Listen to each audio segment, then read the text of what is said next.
Предошли в Лин ще си пребава косата част 2. Положението е такова. Сега след малко отивам да я измия.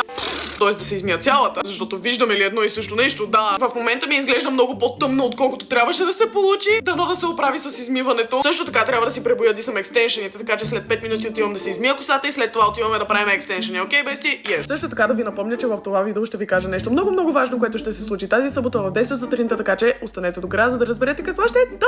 Окей, отивам да я мия. Ами хора, нямам абсолютно никаква представа дали се получи. Трябва да я изсуша и да я видя на светло, защото сега ми изглежда прекалено черна. Ето ги нашите приятели екстеншените, нека да ги оправим.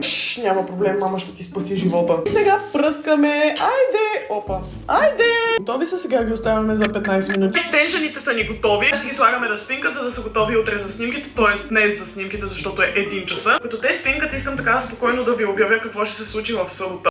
Това е първата стъпка от сбъдването на всичките ми мечти за това лято, защото в събота пускаме билетите за първият ми концерт. Ще бъде в София и може да ме следите, за да разберете къде ще бъде следващия. Ако си мислите, че ще правя концерти с 3 песни, жестоко се лъжете, защото освен това може да очаквате много нови песни от мен. И така спокойничко да седна да ви кажа какво се случва. Снимките, които имам утре, са за обявяването на концерта, така че трябваше ми изцяло нова визия, изцяло нова Линшо, която да завладее това лято. Всичките ми приятели от лейбъла се трудим неуморно, ежедневно, за да ви предоставим възможно най-готиния експириенс. Да знаете, че това без вашата подкрепа ще да бъде абсолютно невъзможно. Аз ще да съм сама тъжна и да плача. Аз просто не знам как да изразя огромната си благодарност към вас, всичко, което правите за мен. Кога не съм си представяла, че ще ми бъде достъпно да сбъдвам мечтите си по толкова страхотен начин. Така че страшно много ви благодаря. Може да очаквате събота на 25 в 10 сутринта. Пускаме билетите. Има ограничена наличност, така че ако изпуснеш, I'm sorry! Нямам друго какво да кажа, освен очаквайте нова песен много скоро, както и още страшно много нови песни. А за косата финалния резултат ще се наложи да ви покажа утре,